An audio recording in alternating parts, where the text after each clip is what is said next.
it's Matthew from Kawartha Outdoors, and today I'm doing a video on what are the differences between pitching and flipping and how to pitch and flip. So we'll start off by talking about flipping. So flipping, you're going to want to do it when you're really close to the cover. When you're flipping, you'll be using, most of the time you'll be using two different baits. Like here I've got a black jig, or you might use a Texas rig, like Texas rig Senko, Texas rig Beaver, etc. And when you're flipping, you're going to want to bring the line out as far as you can this way, like until your full arm, and have it to where your reel is, and then engage the spool. So then you'll have all this line. So when you're pitching, you're going to be in close water. So you're going to go, you're going to fling it out and follow it in with your hand. That was bad. Fling it out, follow it in with your hand. And pull it back. Follow it in with your hand.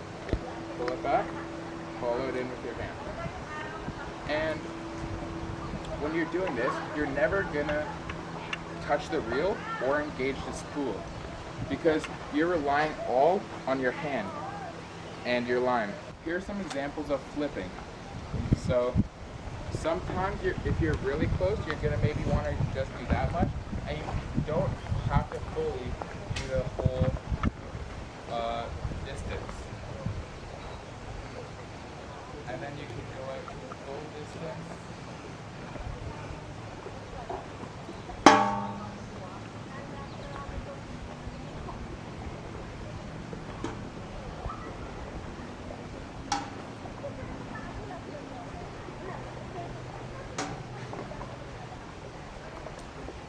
When you're not on the water and you want to improve your flipping and pitching, here's my favorite drill. So you're gonna go get a bucket. You can get a small one or a large one like this. And that's probably the best thing for practicing because you'll go back.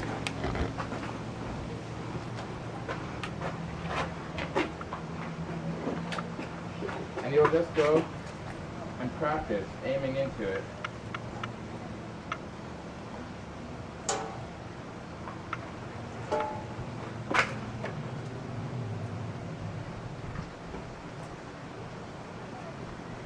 And I feel that's the best way to improve your flipping and pitching, using the bucket so you can help target your spots when you're on the water.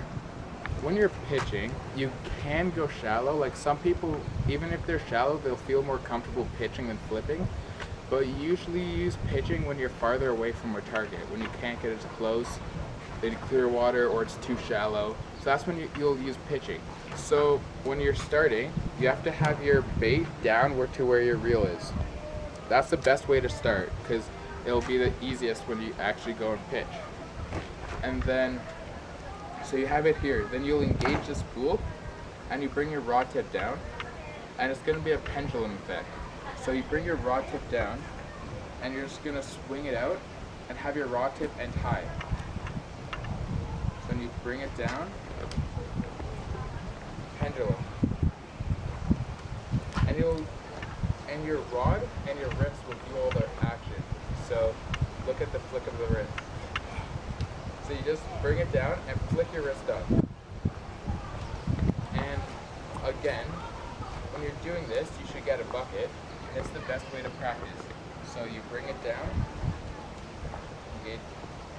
bring your rod tip down, engage the spool, fling up, and try and aim it into the bucket.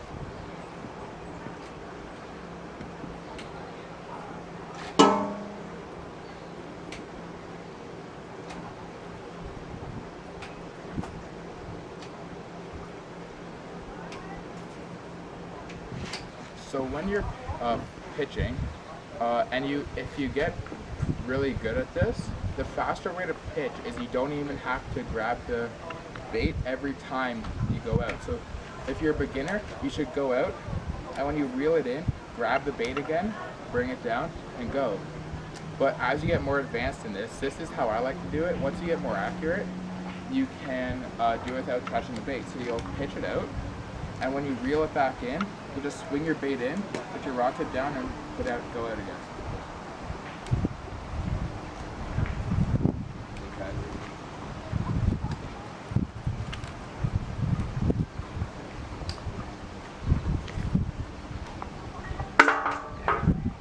when you're practicing these, if you don't want to use a bucket or you don't have a bucket, which is kind of weird, you could also use your boat trailer. And using your boat trailer will also help with practicing going under docks. So you just go up to your boat trailer, and I'll use this table for example. So if your boat trailer is this high, you just move back, or you could even use a table and then pretend that's a dock and you don't want to hit it, so then you pitch it in, try and get it under without hitting the dock. Right there.